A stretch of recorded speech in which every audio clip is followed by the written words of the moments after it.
Bismillahirrahmanirrahim. Assalamualaikum, salam kenal, nama saya Diah Mahmuda. Saya adalah bunda dari Faith Ehsan Sinatria, kelas 9A SMP Istiqomah Bandung. Izinkan di kesempatan ini saya berbagi salah satu kajian tentang the power of self-forgiveness. Nah teman-teman, boleh flashback ya. Adakah dalam 1 minggu atau 1 bulan terakhir kita melakukan kesalahan yang bikin kita nyesek banget gitu ya? Misalnya kita sebagai ibu pernah memukul anak, pernah membentak anak, dan itu berlebihan yang membuat kita kecewa ke diri kita sendiri, yang membuat kita juga nyesel ya, nyesek gitu ya. Bagaimana nih upaya kita akhirnya untuk memperbaikinya? Atau sebagai seorang remaja, bisa jadi kita melakukan kesalahan yang fatal dan akhirnya kita menjadi sangat menyesal, kita merasa sangat bersalah, akhirnya terpuruk ya dengan kekecewaan pada diri sendiri dan produktivitas terganggu. Nah, ini apa yang bisa dilakukan? Tentunya ini adalah bagian dari pemaafan diri sendiri, yaitu self forgiveness. Nah, ini tentu saja kita berkomitmen sungguh-sungguh bahwa kita tidak mengulangi kesalahan yang sama tentu saja, dan kita lakukan obatnya dengan 4A. Apa sih 4A? A pertama adalah kita melakukan aware. Aware artinya kita menyadari kesalahan yang mana.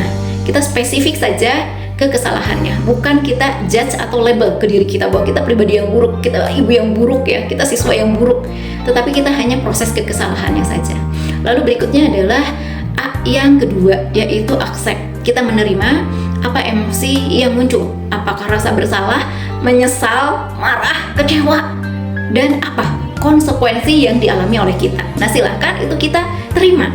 Lalu berikutnya A yang ketiga, yaitu allow. Allow artinya kita membolehkan diri kita memproses beragam emosi yang muncul. Bisa lewat tulisan, bisa kita lewat misalnya curhat ya ke Allah tentu saja, atau curhat ke teman, itu juga boleh saja yang kita sangat percaya. Kita rilis emosi-emosi yang muncul. Lalu berikutnya kita melakukan A yang terakhir, yaitu away. Artinya kita let it go, melepaskan beragam hal-hal yang memang mengganggu kita, yang merusak diri kita. Karena ternyata dengan kita let it go, memaafkan diri sendiri, kita kembali menyayangi diri, menghargai diri, dan akhirnya kita lebih optimis untuk fokus memperbaiki apa-apa yang menjadi kesalahan kita.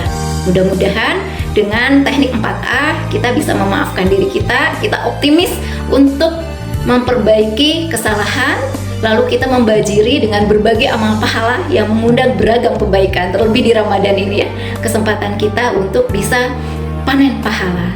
Dan itulah adalah bagian dari ajaran Islam. Mudah-mudahan sharing saya bermanfaat dan membantu kita untuk lebih menyayangi diri kita. Tetapi bagaimana Bu Diah kalau ternyata kekecewaan itu terus berlarut? Jangan ragu juga untuk menghubungi para profesional, para konselor ataupun psikolog yang bisa Anda jangkau. Cukup sharing dari saya, semoga bermanfaat. Terima kasih. Assalamualaikum.